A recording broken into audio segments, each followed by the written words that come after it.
If you cut a tiny piece of leaf off a plant and put it in the right kind of nutrient solution, the cells will start to multiply. The growth you get is called a callus, and it isn't very pretty. It looks like a warty little lump, actually. But it's plant material just the same. If you were growing these calluses from soybean plants, they'd be mostly protein. Biotechnologists use these things in cloning plants. After the lumpy little callus grows for a while, shoots come out of some, and they can be grown into new plants.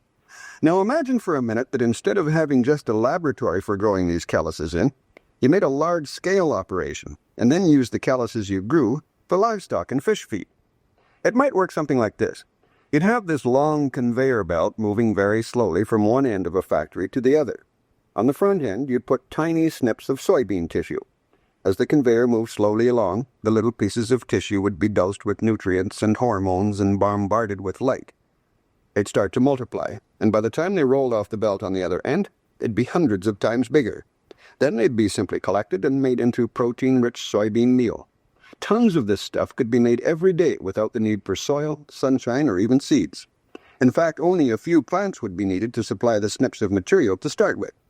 This crop wouldn't be susceptible to drought, hail, frost, or disease. Countries without enough land or land too poor to grow soybeans on could have all the protein they need. The meal from these factories could be fed to livestock, and people in even poor countries would get meat to balance their diets with.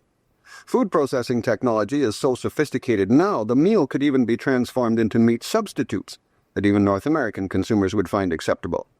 This kind of protein factory might never be developed, but it won't be because it hasn't been thought of by industry. It may not just be economical yet. On the surface, it sounds like this kind of factory could even be an efficient way to produce protein for millions of malnourished people around the world. Of course, there would be some problems, too.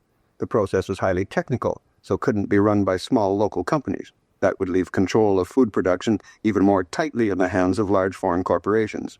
Soybean plants whose cuttings performed best under these conditions would be selected, and most factories would use them, so the bank of soybean genetic material would shrink another notch. Of course, farmers growing local protein crops would be forced out of business, but then new technology always does that. Still, sometime down the road you might hear a news story about an amazing new factory that grows soybeans without seed, sunlight, or soil. I'm Noel McNaughton.